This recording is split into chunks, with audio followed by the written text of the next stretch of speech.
Irmãos, vou passar um vídeo aqui que eu já passei algum tempo atrás, eu acho que foi num acampamento. Mas ele tem uma aplicação muito interessante para a mensagem de hoje. Então, quem não viu, veja pela primeira vez, e quem já viu vai poder refletir mais uma vez sobre um assunto importante.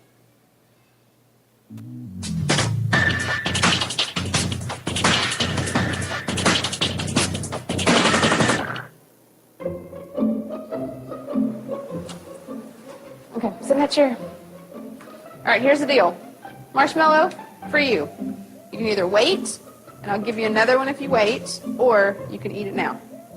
When I come back, I'll give you another one, so then you'll have two. But stay in here and stay in the chair till I come back, okay? All right.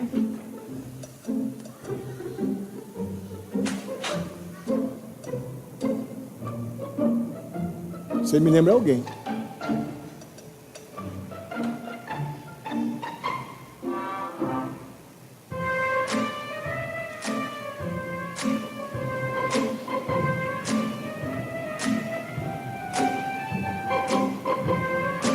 I'm gonna go do something, and then I'll come back. It smells yummy. It smells really good.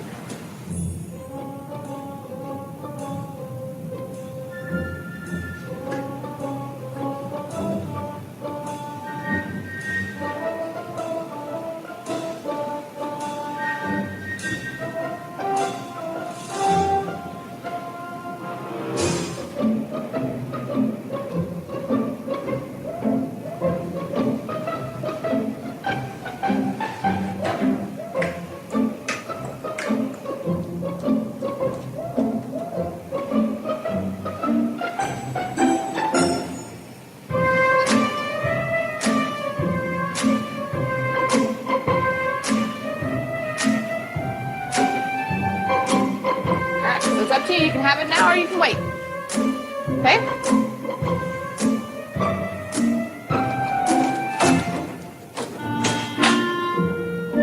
I'll be back. Stay in the chair, okay? Okay.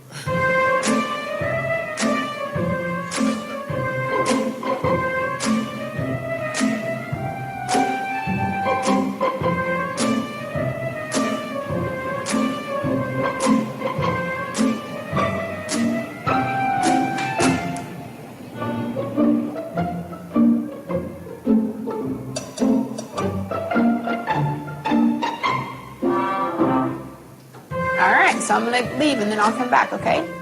So you can either eat it right now or you can wait. Either way, okay? Okay.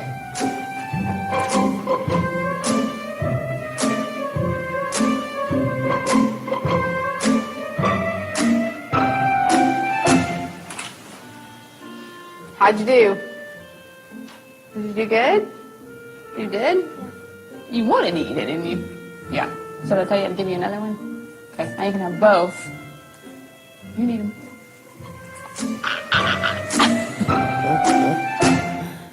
Muito bem. Joia. Pois é, vou fazer o teste de marshmallow aqui não, para a gente não ter problema. Mas o fato é que nós não somos provados com marshmallow no que diz respeito à disciplina pessoal, mas somos provados de muitas outras formas no que diz respeito à autodisciplina. E definitivamente não somos muito bons quando precisamos ser disciplinados. A autodisciplina não é uma coisa que é uma virtude muito comum. Por consequência, se nós não temos disciplina, também dificilmente teremos controle. ou autocontrole. Uma coisa lida com a outra muito fortemente. Na primeira parte do capítulo 9 de 1 Coríntios, nós vimos que alguns crentes daquela igreja,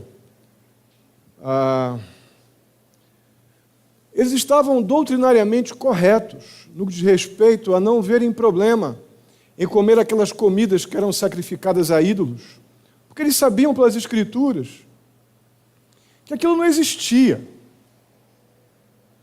E eles se sentiam seguros para comer aquele alimento, mesmo que tivesse sido consagrado a deuses pagãos.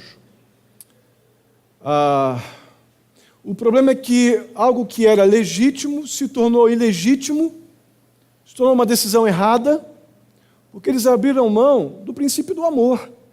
Amor pelos aqueles crentes menos maduros, que não tinham maturidade espiritual para lidar com esta realidade de lidar com esses alimentos, tendo em vista talvez pessoas recém-convertidas, vindos do paganismo. Para eles era alguma coisa ainda muito dura de lidar, aqueles que o apóstolo Paulo chama de pessoas de consciência fraca, mas crentes, porém imaturos. Aqueles de consciência ou de mente mais madura, mais amadurecidos no conhecimento das Escrituras, abriram mão do amor, que o conhecimento das Escrituras deveria então estar aumentando em seus corações, mas abriram mão disso em troca de fazer com que essas pessoas mais imaturas se sentissem culpadas, se sentissem ofendidas, e aquilo não foi nada bom para a igreja. O apóstolo Paulo, nós vimos já, que chamou fortemente a atenção disso, ou desse assunto. Agora, nos versos, capítulo 9 ainda, dos versos 24 até o capítulo 10, verso 10, o apóstolo Paulo vai continuar tratando desse assunto ou desse tema, mas numa perspectiva completamente diferente. Então abram suas Bíblias, por favor. 1 Coríntios, capítulo 9. Eu farei a leitura do texto, depois vamos fechar nossos olhos e orar. 1 Coríntios 9, dos versos 24 até o verso 10 do capítulo 10. Diz assim: Vocês não sabem que, de todos os que correm no estádio, apenas um ganha o prêmio? Corram de tal modo que alcancem o prêmio. Todos os que competem nos jogos se submetem a um treinamento rigoroso, para obter uma coroa que logo perece. Mas nós o fazemos para ganhar uma coroa que dura para sempre. Sendo assim, não corro como quem corre sem alvo, e não luto como quem esmurra o ar, mas esmurro o meu corpo e faço dele meu escravo, para que depois de ter pregado aos outros, eu mesmo não venha a ser reprovado. Porque não quero, irmãos, que vocês ignorem o fato de que todos os nossos antepassados estiveram sobre a nuvem e todos passaram pelo mar. Em Moisés, todos eles foram batizados na nuvem e no mar.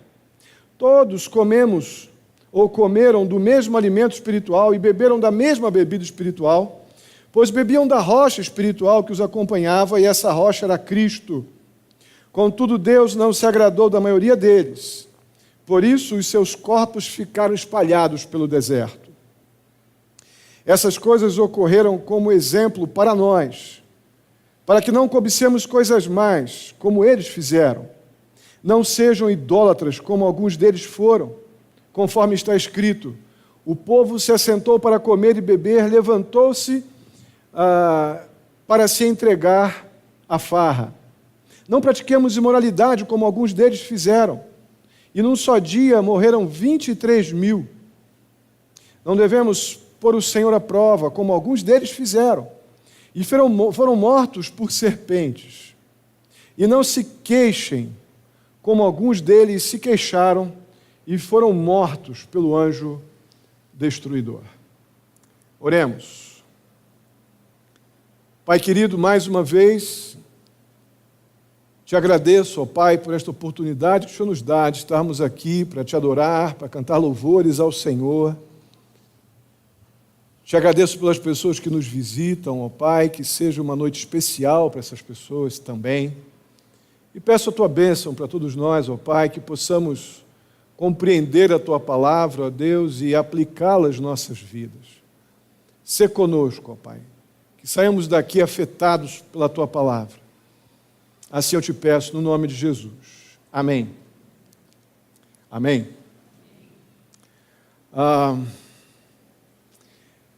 Essa primeira parte, os versos 24 a 25, tanto os crentes de Corinto como nós aqui agora, nós estamos diante de uma ilustração muito interessante.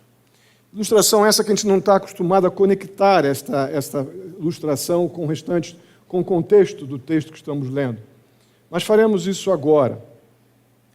Todos na Grécia Antiga estavam bem familiarizados com esses termos esportivos, por causa, obviamente, dos Jogos Olímpicos que nasceram lá, na Grécia. Isso já desde os dias de Paulo, ou antes ainda.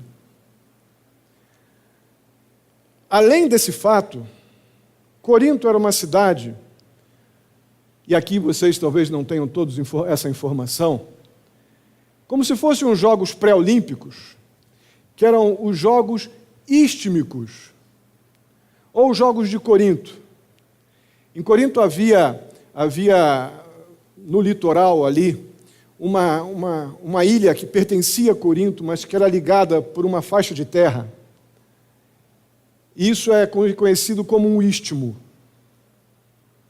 Então, esses Jogos de Corinto ficaram conhecidos como Jogos Istmicos, porque eles faziam essa trajetória por esse caminho, por essa pequena estrada que ligava aquela ilha ao continente, uma pequena faixa de terra. Então, aqui o apóstolo Paulo está se referindo a esses Jogos Istmicos, dentro de uma linguagem muito conhecida para eles, em função, obviamente, como já disse, dos Jogos Olímpicos. Paulo falava com eles essa terminologia sem problema nenhum. Mas a ideia aqui, inicial, na cabeça de Paulo, é fazer com que eles se lembrassem desses eventos esportivos como uma ilustração para a vida cristã. Muitos correm nas competições como sendo concorrentes de uma corrida atlética, nos jogos, com o objetivo, obviamente, de vencer. Ninguém vai para um torneio, para um jogo olímpico, para Jogos Olímpicos, por mais diferenças atléticas que possam haver entre os atletas, a pessoa vai para poder ir bem, para ganhar, para ter sempre um que ela pode superar. Não é? E isso, obviamente, está na cabeça de Paulo, quando ele faz essa ilustração. A ideia é que os crentes, a partir desse pano de fundo que o apóstolo Paulo dá, os crentes eles não devem fazer nada mais, nada menos do que esses atletas que correm nos jogos. Eles precisam e devem se esforçar para correr bem, com o desejo, com a intenção de ganhar. O apóstolo Paulo está requerendo essa decisão dos crentes de Corinto de se dedicarem para ir muito bem, se possível ganhar naquilo que estão fazendo. É óbvio que o apóstolo Paulo não está falando aqui de trabalharmos duro para ganharmos a salvação, porque o apóstolo Paulo sabia e nós sabemos que a salvação é pela graça. É algo que nós não merecemos. Mas ele está usando essa figura aqui com um motivo bem específico. Ele está desafiando os crentes de Corinto a se esforçarem no cumprimento de sua missão como crentes. E qual é a missão do crente, irmão? Qual é a missão dos crentes? Qual é a nossa missão como crentes? Quem? Pode falar.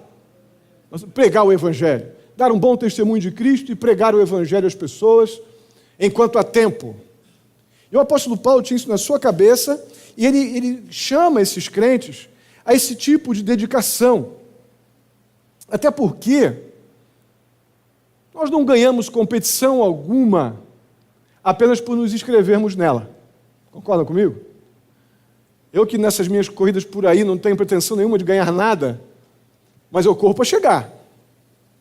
Não vou numa corrida de 18 quilômetros para correr 15. Eu vou numa corrida de 18 para correr 18. Numa de 15 para correr 15.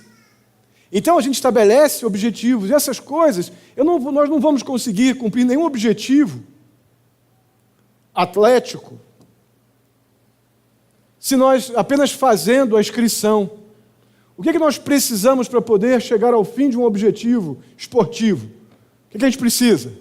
Treinar. O que mais que nós precisamos? Que o apóstolo Paulo está cobrando esses crentes aqui. O que nós precisamos? Eu tenho condição de correr, qualquer um dos que corre aqui, pratica esportes, vários aqui praticam seus esportes aí, mas quem quer fazer algo com um pouquinho mais de rendimento, dá para correr 18 quilômetros agora, sair para correr comigo aí? Dá para correr sem treino? Dá para correr com uma alimentação mal feita, ou comendo tudo que passa pela frente? Eu vou e como e depois quero correr? Dá para dormir pouco, ver televisão até 2 da manhã, 3 horas da manhã, e depois querer acordar às 6 para poder correr de manhã? Você vai conseguir? Eu não consigo. Nós temos em casa tido um período de tentar descansar um pouquinho aí em alguns dias, e a gente vendo uns filmezinhos aí um pouco mais tarde, e planejando sair para correr. Saí um dia, fui dormir 2 e pouco da manhã para acordar às 5h30 para sair para correr, mas não tinha como.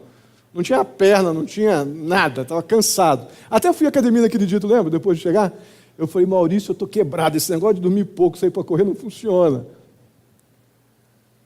Não tem como nós ganharmos uma competição, uma corrida, como o apóstolo Paulo que fala para aqueles que o estão ouvindo dentro desse cenário dos jogos de Corinto, sem disciplina, sem dormir cedo, sem comer aquilo que não deve, ter disciplina alimentar, sem treinamento, sem persistência, não funciona. O atleta que ganha, que alcança seus objetivos, ele vai precisar, sem dúvida alguma, estar disposto a pagar um preço para poder alcançar seus objetivos. Não tem como você querer fazer as coisas de boca. Você vai ter que se dedicar, vai ter que se esforçar.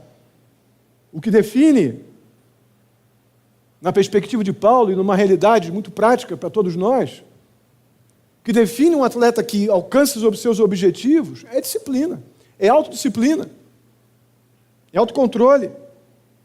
E esse autocontrole, obviamente, ele não é evidente, ele não é para ser visto apenas no atletismo, em algum jogo, alguma corrida, alguns jogos atléticos ou coisa assim.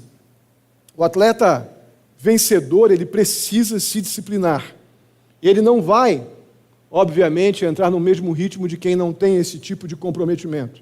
Então, todos os aspectos da vida de um atleta são disciplinados na direção de alcançar os seus objetivos. Irmãos, e se essa disciplina caracteriza, ou caracterizava ali nos dias de Paulo, os atletas dos jogos istmicos ali de Corinto, quanto mais o crente deveria estar disposto a se disciplinar, a buscar domínio próprio, controle pessoal, autocontrole, para poder ganhar a corrida que lhe foi proposta. Quando fomos salvos pela graça de Deus através de Jesus Cristo, nós fomos chamados para uma batalha, nós fomos chamados para uma corrida, nós fomos chamados a um grande desafio, a um enorme desafio. O crente, ele vai precisar se empenhar sim, para poder chegar lá no final e ganhar a sua coroa inabalável. O presente daqueles que correram e correram bem. O presente daqueles que se disciplinaram, que se dedicaram, se comprometeram e alcançaram os objetivos de pregar o Evangelho, de batalhar pela causa de Cristo, independente dos desafios que isso possa trazer. Quanta dedicação e disciplina, meus queridos irmãos. Nós estamos realmente dispostos a dedicar para chegar ao final da nossa carreira como crentes e receber a coroa. Uma coroa que não perece. Aquelas que eles recebiam aqui eram de folha de oliveira, aquilo ali perecia. Mas a coroa daquele que, ao final da sua vida, chegou honrando ao Senhor com os seus dias, com a sua vida. Os versos 26 e 27, o apóstolo Paulo ele vai, mais uma vez agora, depois dos versos 24 e 25, ele faz a ilustração, ele vai aplicar usando a sua própria vida, nos versos 26 e 27, como alguém que está nessa corrida, como um atleta mais de Cristo, da causa de Cristo. Ele vai falar sobre si mesmo, dentro da ideia de saber muito bem o que está fazendo. Ele diz, eu não estou simplesmente, como diz no verso 26, eu não luto como quem esmurra o ar. Eu não sou maluco. Eu não estou correndo à toa. Eu não estou esmurrando o ar. Eu não estou fazendo esforços inúteis. Eu estou batalhando pela causa que Cristo me deu. Quando foi à cruz e morreu pelos meus pecados e eu o recebi como meu Salvador, eu estou lutando pela causa do meu Salvador. Não é uma coisa vazia. Ele continua no verso 27 dizendo, eu esmurro a mim mesmo. Esmurro o meu corpo e faço dele meu escravo. Ele sabe a tendência que ele tem para indisciplina. Ele sabe muito bem como ele pode começar bem e simplesmente perder o ritmo porque não foi disciplinado, porque não tomou os cuidados da vida cristã que a vida impõe, a vida cristã impõe, não foi sábio, não cuidou de si mesmo e pode começar muito bem e simplesmente parar no meio do caminho, por causa de paixões, prazeres, desejos carnais. Ele diz, eu esmurro o meu próprio corpo, para que eu não seja surpreendido fracassando naquilo que eu creio. Então perceba que o apóstolo Paulo está falando aqui muito seriamente, com essa ilustração, sobre disciplina pessoal, sobre autocontrole. Porque a ausência desses dois nos leva ao tema dessa mensagem, que é o pecado da autoindulgência. Ter pena de si mesmo e se auto-justificar apenas para continuar pecando. Com esse pano de fundo, a gente entra nos versos, no capítulo 10, dos versos 1 a 10. Inicialmente aqui nos versos 1 a 5, Paulo vai voltar a atenção dos crentes coríntios para a primeira geração de israelitas que saiu do Egito. Aqueles que atravessaram o Mar Vermelho e foram em direção à terra prometida. E o apóstolo Paulo se refere no verso 1 a esses israelitas como nossos antepassados. Isso é muito curioso. E um estudo superficial das Escrituras leva alguns a dizer que isso aqui justifica o argumento frágil de alguns para dizer que igreja e Israel são as mesmas coisas. E definitivamente não são as mesmas coisas. São duas coisas completamente distintas. Israel e igreja. As diferenças são muito claras nas Escrituras. Porém, no que diz respeito às experiências com o pecado, nós temos muitas coisas em comum. Muitas coisas. As experiências dos israelitas não são todas diferentes das nossas. Muito pelo contrário. Nós temos muitas coisas em comum nos fracassos dos israelitas. Temos fracassos muito incomuns entre nós, ou comuns entre nós. Estes coríntios aqui, da igreja de Corinto, eles na sua altivez, alguns deles, nesse comportamento de superioridade espiritual e falta de prática do amor, porque não é pecado você ter conhecimento bíblico, irmão. Ao contrário, eu acho que é fracasso. Você dedicar-se a conhecer o Senhor pelas Escrituras e se esmerar nisso, isso eu creio que é a busca da excelência que o Senhor quer de nós, uma vez que temos o Espírito de Deus, temos quem nos instrua, nós temos que nos dedicar a conhecer o Senhor pela sua palavra mais e mais. Mas sem o amor de Cristo, que é um resultado do conhecimento de Cristo, isso fica uma coisa meramente intelectual e quase inútil. Na verdade, isso muito mais gera problema e trabalho na igreja, para os pastores, do que o contrário. E aqui não é diferente. Esses camaradas, por se acharem mais capazes espiritualmente, mas esquecendo-se do amor, estavam tão seguros nos seus antepassados judeus, que usavam, ou usaram de maneira errada a liberdade que receberam quando saíram do Egito. Os judeus, eles caíram depois de desperdiçar a liberdade de Deus, os tirando do Egito. Eles fizeram todo tipo de idolatria, imoralidade, rebeldia, a ponto de se desqualificarem para receber as bênçãos espirituais que Deus tinha prometido para eles. Esses crentes aqui de Corinto estavam igualzinhos, se achando alguma coisa, achando que já tinham tudo sob controle, porque tinham um pouco mais de conhecimento das coisas de Deus, estariam fracassando, que veremos mais adiante, como os judeus daquela era, daquela primeira fase ali, sob o comando de Moisés. E a primeira bênção que os judeus desperdiçaram foi a libertação divina. Mas jogaram fora o que nós podemos trazer para o Novo Testamento, a realidade da salvação que nós recebemos em Cristo.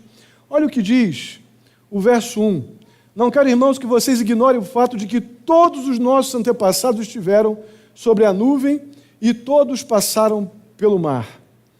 Irmãos, quando os judeus, os israelitas quando isso aqui aconteceu na vida deles, escapando do cativeiro egípcio, escapando do exército que vinha, aquela cavalaria muito bem treinada egípcia, com a intenção de matá-los, e eles pereceram ali no mar, quando Deus fechou o mar e eles saíram do outro lado, sendo livres da tamanha perseguição, eles foram salvos pelos cuidados do Senhor de uma maneira muito espetacular, sendo guiados pela nuvem, atravessando todos pelo mar. O paralelo com o Novo Testamento que o apóstolo Paulo quer fazer aqui é que a salvação do pecado,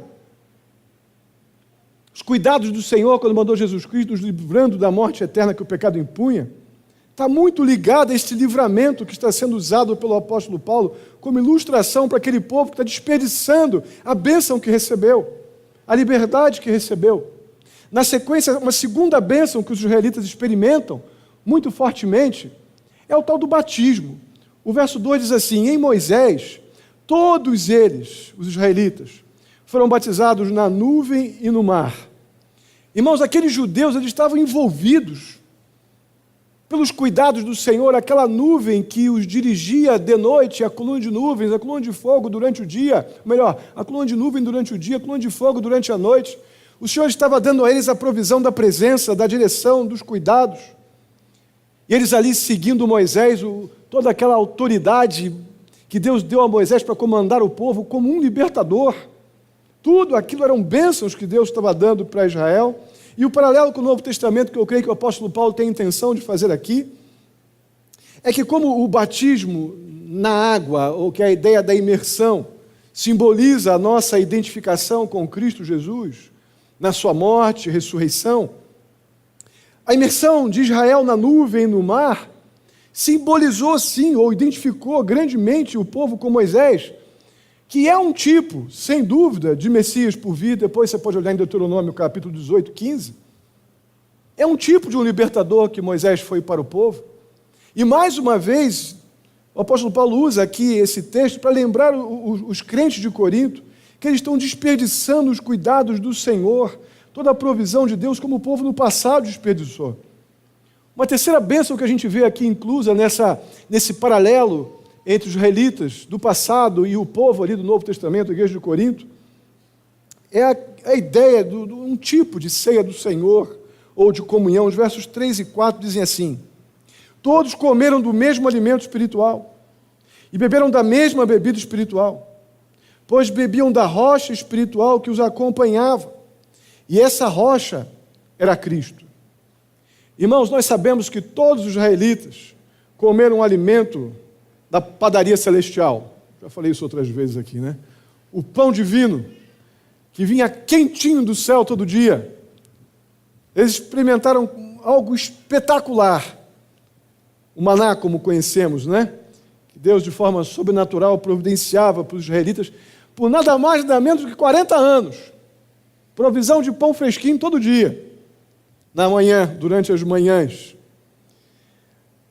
No Novo Testamento nós vemos Jesus indicando que ele, então, era a partir de agora o maná. O próprio Senhor Jesus era o pão do céu. Com a diferença que ele era muito melhor do que o maná que os egípcios ou que os israelitas recebiam. Porque ele era o pão de Deus que desceu do céu e dá vida ao mundo, conforme João 6,33. Amém? O próprio Senhor Jesus se apresenta assim, como o pão de Deus que desceu do céu e dá vida ao mundo. Jesus falou sobre si mesmo também como a fonte da água. Depois você pode olhar com calma, João 4, de 7 a 15, depois do 7, de 37 a 39. Mas o apóstolo Paulo, ele ainda acrescenta que o Senhor Jesus, ele não é nada mais, nada menos do que a rocha espiritual que os acompanhava. Perceba como a insistência que o apóstolo Paulo tem de ligar, até porque deveriam haver ali seguramente judeus convertidos nesse grupo de autossuficientes e pouco piedosos para com aqueles imaturos dali da igreja de Corinto, e se sentiam mais fortalecidos por serem, talvez, judeus por causa da sua descendência.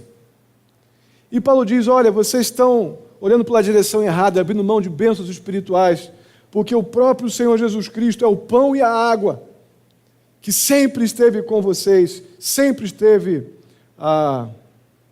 disponível para aquele que crê. O fato é que o verso 5 nos apresenta uma situação muito delicada. No verso 5, apesar de todo esse cuidado do apóstolo Paulo procurar lembrar aqueles crentes do fracasso daquele povo no deserto, e o fracasso que eles estavam tão fortemente endereçados, direcionados a ter, o apóstolo Paulo ainda assim reforça este argumento, dizendo no verso 5, Deus não se agradou da maioria deles. Sabemos daquele grupo, irmãos, só escapou daquele povo todo Moisés e Calebe. Ou Josué e Calebe, perdão. Deus não se agradou da maioria deles, por isso os seus corpos ficaram espalhados pelo deserto. Então, aqueles que não entraram na terra prometida, na provisão divina, eram aqueles que não tiveram disciplina, aqueles que não se submeteram à orientação e à direção do Senhor. Não faltou direção e orientação para eles, faltou disciplina da obediência. Para esses, então, que não tiveram disciplina, caíram na cilada da pena de si mesmo. Irmãos, uma das coisas que nós sofremos demais, quando não temos disciplina com as coisas espirituais, começamos a nos achar pelas coisas mais banais, perseguidos, a palavra de Deus nos persegue, o pastor me persegue quando prega, o professor de escola dominical me perseguiu, ele falou para mim naquele dia, ele está me marcando, está me perseguindo, isso aqui não é coisa para agora, isso aqui é para... Começamos a encontrar todo tipo de desculpa, ficando com uma pena terrível de nós mesmos. E a consequência é a autojustificação, que nos leva à terrível realidade da autoindulgência. Começo eu mesmo a me perdoar. Depois de não ter tido disciplina e confessar isso como pecado, eu fico com pena de mim mesmo, julgando que está tudo muito difícil, a palavra é muito difícil, foi o pastor, foi o fulano, foi o ciclano, e começo a dizer que isso não é pecado, já tem um pessoal aí que faz, tem gente que faz, na igreja de fulano não é pecado, na igreja aqui não é pecado, eu começo a me auto-justificar e passo também a me auto-perdoar. E a rotina do fracasso já se estabeleceu.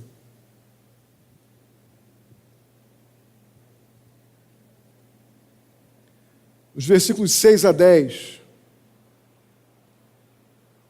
Paulo vai identificar os pecados que afligiram os israelitas. E cada um desses pecados aponta para a igreja de Corinto, mas também aponta para nós, como igreja de Cristo.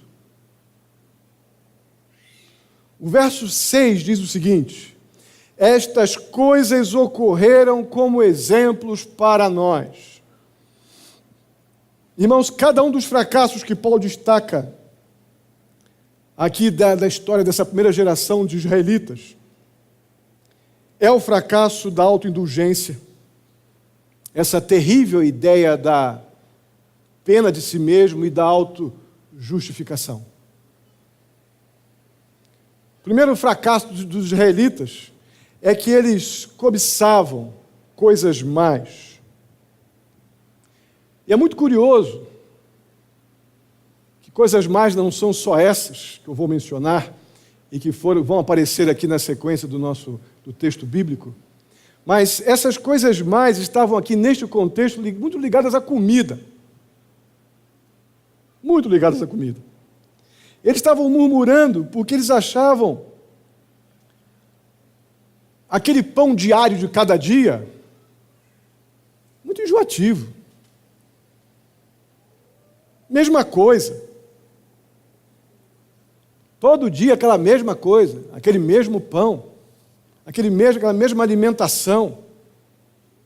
Eles estavam com saudade do Egito. Eles estavam lembrando com saudosismo dos velhos e bons tempos da escravidão. Porque lá eles tinham um cardápio mais diversificado. Nosso nutricionista ali, ó. Um cardápio bem diverso. Eles estavam querendo o Egito de volta, porque recebendo do Senhor aquela provisão divina. Estava cansativo. Estavam desejando coisas mais. O templo lá do Egito tinha umas coisinhas saborosas que estavam dando saudade. Irmão, se aquela turma tivesse tido autodisciplina, isso teria capacitado aqueles crentes ali a correrem a corrida, a perseverarem na fé e chegarem no final recebendo a coroa. Mas eles acharam que ganhariam a coroa apenas por serem filhos de Abraão, Isaque e Jacó.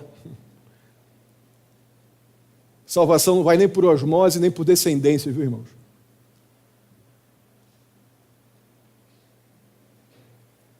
O segundo fracasso dos israelitas, no contexto do deserto, foi a idolatria. O verso 7 diz assim: não sejam idólatras, como alguns deles foram, conforme está escrito. O povo se assentou para comer e beber, e levantou-se para tire-se cedo aí, para entrar na farra. Ou para se entrar à farra, não é isso, é para entrar na farra. Não houve autodisciplina aqui, nenhuma. Se vocês lembram bem do contexto lá de Êxodo 32, de 1 a 6, e versículos, Moisés tinha ido ao monte para trazer as tábuas, o povo achou que Moisés estava demorando, e eles estavam sentindo pena de si mesmos. Nós precisamos de um Deus, nós precisamos de alguém, alguma coisa para botar nossa fé. Não esperaram Moisés retornar. O que eles construíram? Deram logo o seu jeitinho, ficaram com peninha de si mesmos e foram idólatras. E a idolatria sempre traz, junto com ela, imoralidade, devassidão, bebedeira, carnalidades e todo tipo de mundanismo.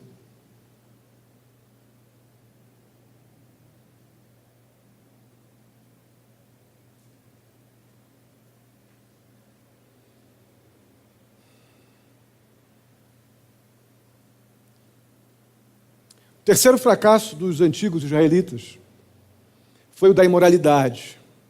O verso 8 diz assim: não pratiquemos imoralidade, como alguns deles fizeram, e num só dia morreram 23.000. Irmãos, os israelitas caíram na imoralidade porque eles simplesmente começaram a ficar com pena de si mesmos e tiveram todo tipo de relacionamento imoral com mulheres pagãs, mulheres moabitas. E havia uma ordem do Senhor para que eles não se misturassem com os povos pagãos. E eles não esperaram no Senhor, foram disciplinados, ficaram com peninha deles mesmos. Mas nós vamos morrer solteiros assim. Aí foram e tiveram relacionamento com as moabitas, se juntando com elas não somente fisicamente, mas na adoração dos ídolos moabitas. O quarto fracasso dos israelitas no deserto foi pôr o Senhor à prova. Não devemos pôr o Senhor à prova, como alguns deles fizeram, e foram mortos por serpentes.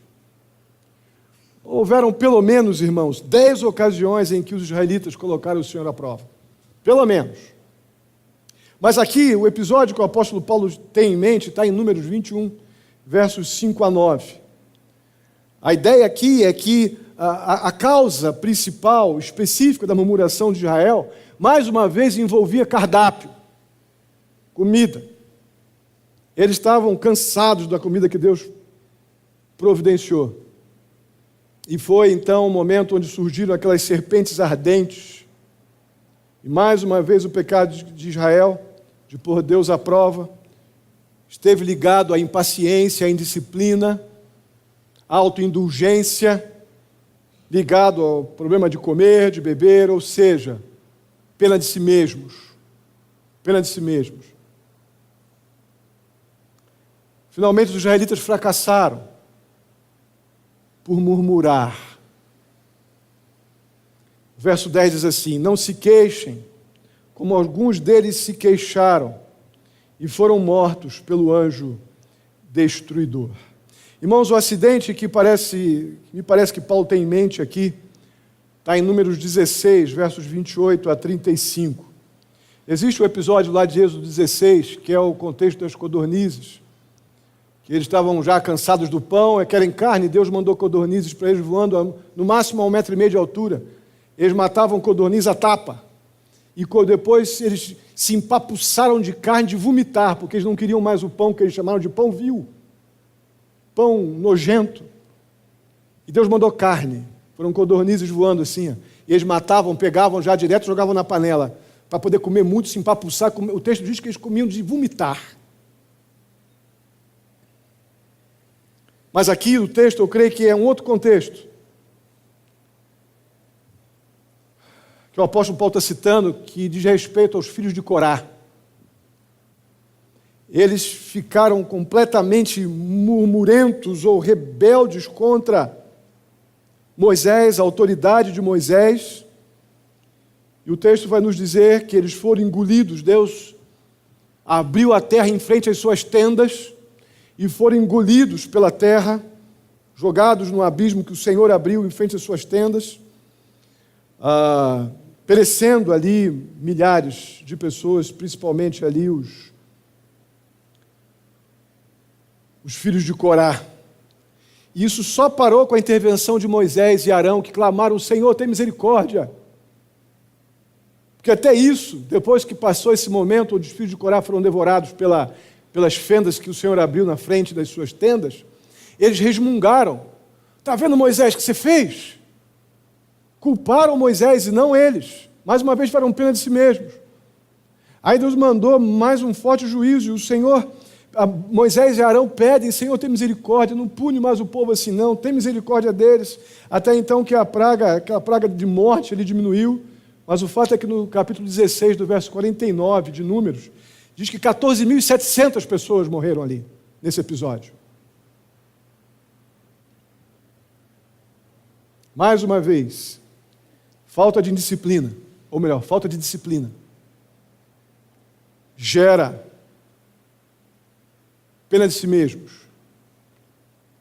que gera autojustificação, que gera autoindulgência. Vocês viram Cristo em algum lugar nessa fala? Vocês viram Cristo que fez na cruz por nós, nestas afirmações? Até onde eu me lembro, quem nos justificou do nosso pecado foi Jesus Cristo. Porque não tem o que eu faça que possa gerar justificativa para a minha culpa. Mas Deus em Jesus Cristo nos justificou da nossa morte, culpa e pecado, quando, como diz ali 1 João capítulo 1, verso 9, se confessarmos os nossos pecados, Ele é fiel e justo para nos perdoar os pecados, nos purificar de toda injustiça. A justificação que Deus nos deu através de Jesus nos limpa desta forma. Mas não tem nada que eu possa fazer por mim mesmo. Então ficar com peninha de mim, encontrar desculpas para eu continuar pecando e com o meu mau juízo, com meus maus desejos, não resolve o meu problema de pecado, muito menos de culpa. E as consequências são dramáticas. Sempre serão. Irmãos, o que mais me surpreendeu aqui, neste tão sério e importante texto, é que nós sofremos pelas mesmas causas. Deixamos de desfrutar de bênçãos maravilhosas do Senhor, que o Senhor tem para nós, promessas que Ele quer que se cumpram, mas nós adiamos os cumprimentos dos cuidados e promessas do Senhor com a nossa autoindulgência, dando jeitinhos e manipulando as situações para que o pecado não seja tão feio. Como se tivesse sido um exagero Deus mandar Jesus para morrer na cruz por mim. Que exagero, Senhor, meu pecado não é tão ruim assim.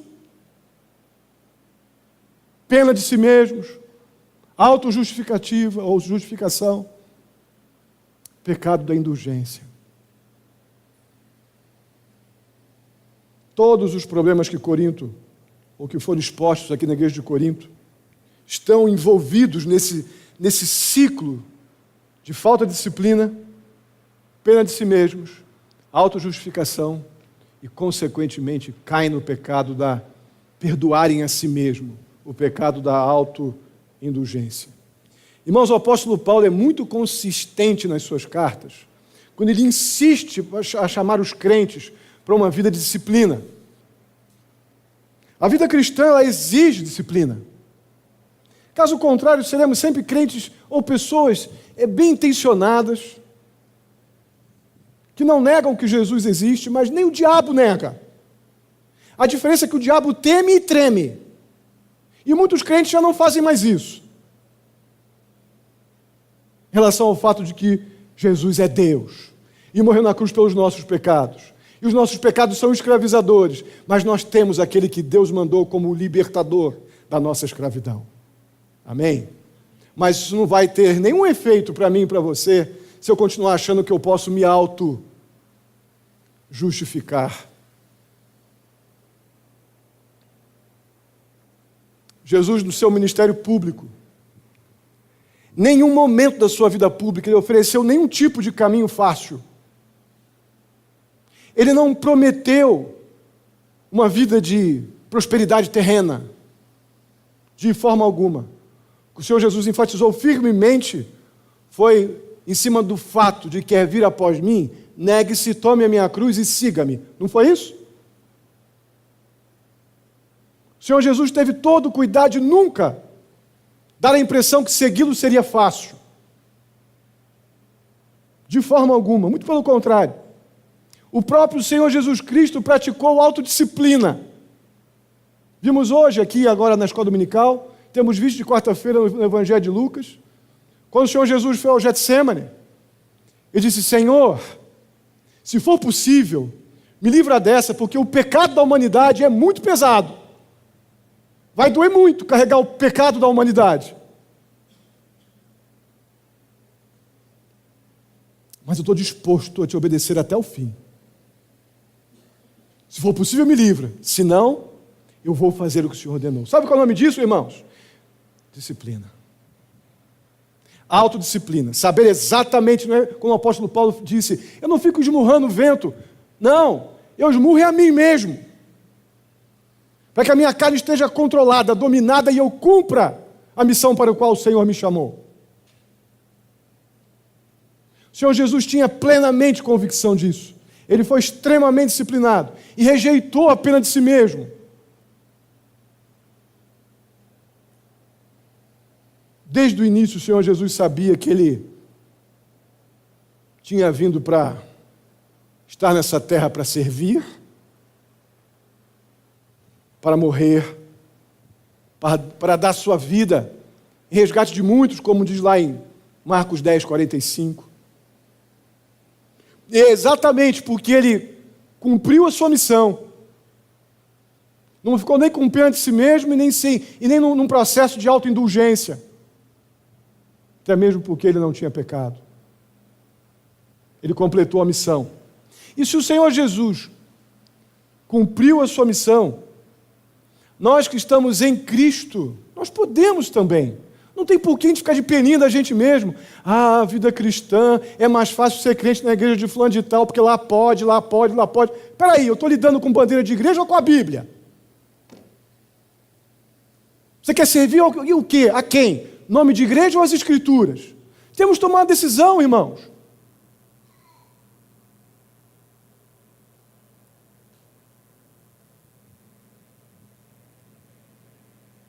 A falta de disciplina pessoal é o motivo desse sentimento maligno, irmãos, de a gente achar que eu posso me perdoar.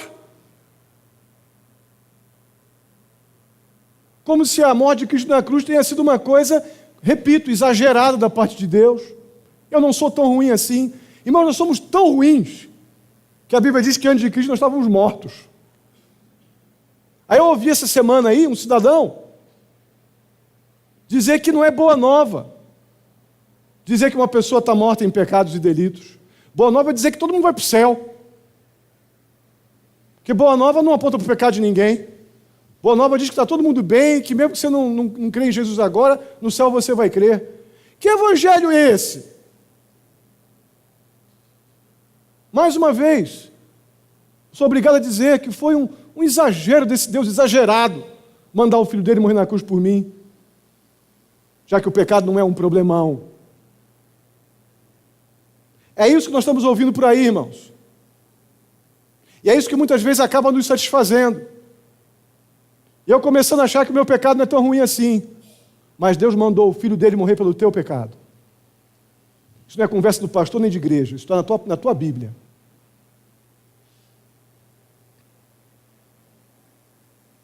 Então, meu querido, não tenha pena de si mesmo diante da necessidade da obediência bíblica. Fica com peninha de você, não.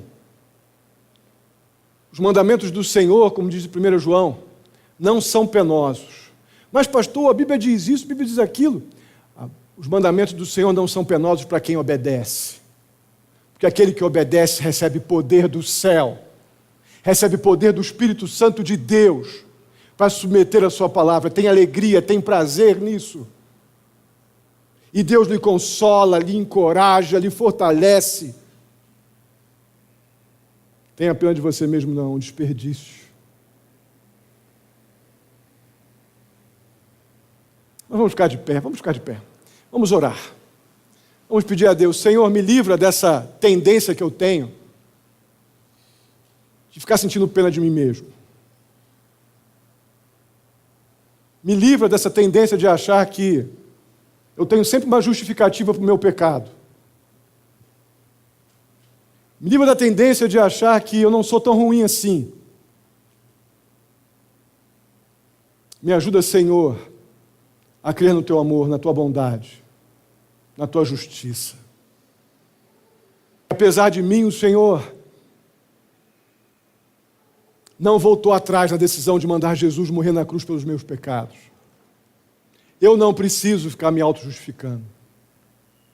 Eu não preciso de uma autocomiseração para que eu possa me sentir